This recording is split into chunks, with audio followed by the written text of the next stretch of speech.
Assalamualaikum warahmatullahi wabarakatuh. Kami dari kelompok 2 akan mengilustrasikan tentang dasar teknologi informasi dalam kehidupan sehari-hari di bidang penegakan hukum. Nah, kali ini kami akan memperkenalkan diri terlebih dahulu. Perkenalkan, nama saya Muhammad Rizal Husnullah, absen 13. Perkenalkan, nama saya Aulia Sasetiana, nomor absen 26. Perkenalkan, nama saya Ahmad Diki Fitros Wardana, absen 9. Perkenalkan, nama saya Risma Safina Aini, nomor absen 2.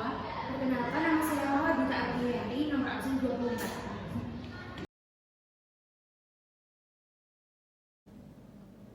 Assalamualaikum warahmatullahi wabarakatuh.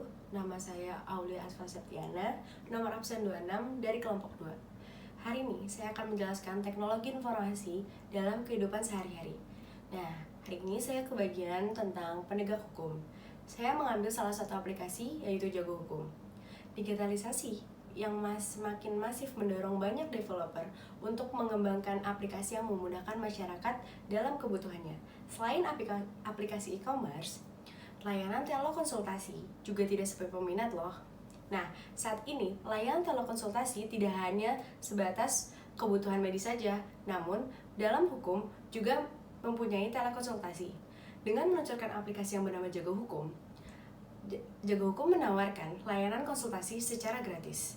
Selain sebagai sarana edukasi masyarakat, telekonsultasi gratis juga diharapkan mampu menjawab kebutuhan informasi dengan cepat dan juga efisien.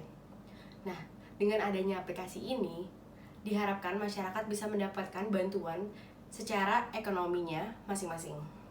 Untuk peningkatan pelayanan prima, Jago Hukum juga membuka peluang bagi praktisi yang ingin berbagi ilmu, pengetahuan, dan pengalaman mereka. Hal ini juga tidak terbatas terhadap advokat-advokat junior maupun senior, sehingga siapa saja bisa mendapatkan klien dengan mudah. Nah, aplikasi Jago Hukum ini juga menggandeng Lembaga Bantuan Hukum Tridharma Indonesia yang telah berpengalaman di bidang advokasi, masyarakat, serta memiliki cabang di Indonesia. Selain konsultasi, Jago Hukum menyediakan layanan jasa pembuat perjanjian, penerjemah yang telah disumpah, hingga pendampingan perkara. Nah, dalam pengoperasiannya, Jago Hukum menyediakan berbagai fitur, mulai dari percakapan interaktif hingga layanan melalui video call. Nah, terima kasih. Cukup sekian dari saya. Kurang lebihnya mohon maaf. Wassalamualaikum warahmatullahi wabarakatuh. Assalamualaikum warahmatullahi wabarakatuh. Perkenalkan, nama saya Risma Safina Nuraini. Saya dari kelompok 2, nomor absen 2. Di sini saya akan menjelaskan tentang aplikasi penegak hukum, yaitu e-Berpadu. Dalam rangka mewujudkan peradilan modern berbasis IT pada tahun 2022, Mahkamah Agung telah melakukan percepatan elektronisasi administrasi perkara pidana dengan menciptakan inovasi pelayanan perkara pidana secara elektronik, yaitu aplikasi e-Berpadu atau elektronik berkas pidana terpadu. Seperti ini aplikasinya.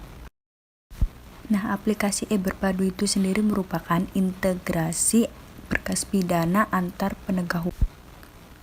Aplikasi ini hadir untuk mewujudkan digitalisasi administrasi perkara pidana, kemudian memangkas prosedur panjang birokrasi sehingga terciptanya efektivitas dan efisiennya perkara pidana. Ini diharapkan untuk meningkatkan pelayanan yang ada di masyarakat pencari keadilan. Pada aplikasi e-Berpadu ini terdapat fitur yang dapat digunakan seperti pengajuan izin penggeledahan, kemudian pengajuan izin penyitaan, kemudian pengajuan perpanjangan penahanan, kemudian pelimpahan berkas, kemudian permohonan izin besuk tahanan, kemudian cek pengajuan, dan permohonan pinjam pakai barang bukti. Itu saja yang dapat saya sampaikan. Terima kasih. Wassalamualaikum warahmatullahi wabarakatuh. Assalamualaikum warahmatullahi wabarakatuh. Perkenalkan, nama saya Muhammad Rizal Husnullah dari kelompok 2. Di sini saya akan menjelaskan penerapan teknologi informasi dan komputer dalam bidang hukum di kehidupan sehari-hari. Teknologi. Siapa sih yang masih tidak mengenal dengan teknologi? Mungkin masih ada, tapi sedikit. Kebanyakan orang sudah mengenal tentang teknologi. Teknologi kini sudah mulai berkembang dengan sangat pesat, ditandai dengan adanya jumlah pengguna smartphone yang di setiap tahunnya selalu meningkat.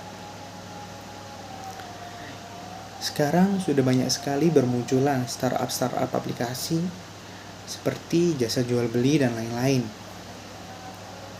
Teknologi juga sudah tidak asing lagi dalam kehidupan keseharian kita.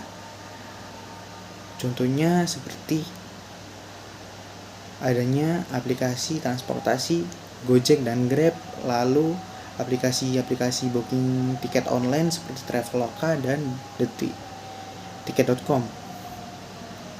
Tidak hanya di bidang kesehatan, pendidikan, industri, maupun perdagangan, melainkan sekarang di bidang hukum juga sudah mulai bermunculan startup aplikasi online yang bertujuan untuk masyarakat dapat berkonsultasi dengan mudah hanya dengan menggunakan smartphone atau aplikasi yang diunduh yang bernama Pocket Legals.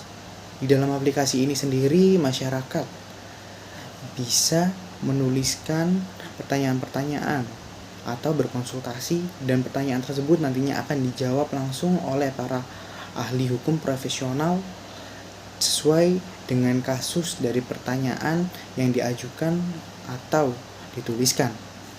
Dengan adanya aplikasi ini, masyarakat secara tidak langsung tidak bertatap muka dengan pengacara.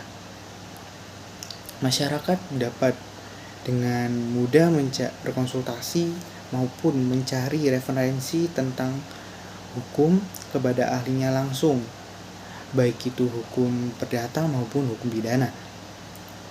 Semua kebutuhan konsultasi dapat dilakukan dengan hanya cuma-cuma melalui smartphone baik Android maupun iOS, kapanpun dan dimanapun.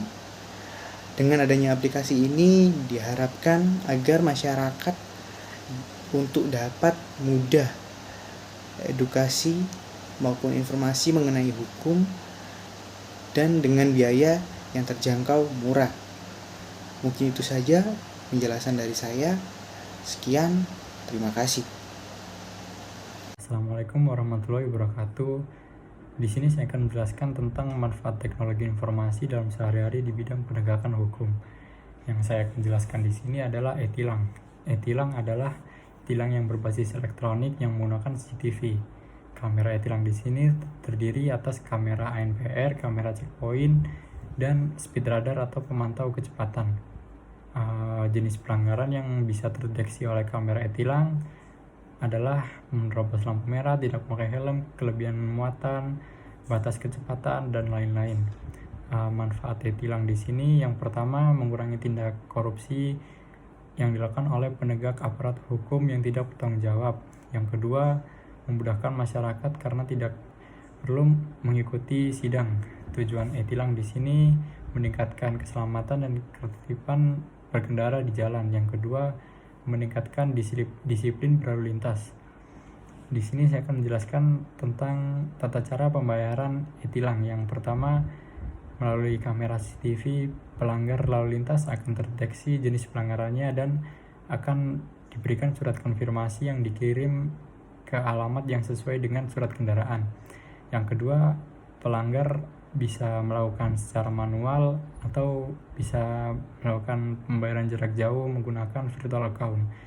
Yang terakhir, jika dalam 14 hari tidak ada konfirmasi atau tidak melakukan pembayaran, STNK akan diblokir sehingga tidak bisa membayar pajak dan tidak bisa mengubah identitas surat kendaraan. Terima kasih. Halo, perkenalkan saya Mawardita Aprianti, saya nomor absen 24. Maraknya kasus korupsi yang melanda NKRI, Komisi Pemberantasan Korupsi menyediakan layanan pengaduan masyarakat melalui website kpk.go.id. Selain melalui surat, datang langsung, telepon, dan SMS, masyarakat juga bisa menyampaikan laporan dugaan tindakan pidana korupsi secara online, yakni melalui KPK Whistleblower System. Melalui fasilitas ini, kerahasiaan pelapor dijamin dari kemungkinan terungkapnya identitas kepada publik. Caranya cukup dengan mengunjungi website KPK, lalu pilih menu KPK Whistleblower System. Adapun alur pelaporan tindakan pidana korupsi, yaitu penerimaan aduan, verifikasi dan penelaahan, pengumpulan data dan informasi, koordinasi instansi terkait dan internal KPK, lalu komunikasi dengan pelapor. Jika memiliki informasi maupun dokumen terjadinya korupsi, jangan ragu untuk melaporkannya ke KPK. Kerahasiaan identitas pelapor dijamin selama pelapor tidak mempublikasikan diri sendiri perihal laporan atau pengaduan tersebut. Jadi, jangan ragu untuk melaporkan tindakan pidana korupsi kepada KPK karena dijamin kerahasiaan pelapor. Mari wujudkan gerakan Indonesia melawan korupsi demi Indonesia yang lebih baik. Cukup sekian dari kami, kurang lebihnya mohon maaf. Burung dara, burung cendrawasih. Cari dulu di Papua. Cukup sekian dan terima kasih. Semoga bermanfaat untuk kalian semua. Waalaikumsalam warahmatullahi wabarakatuh.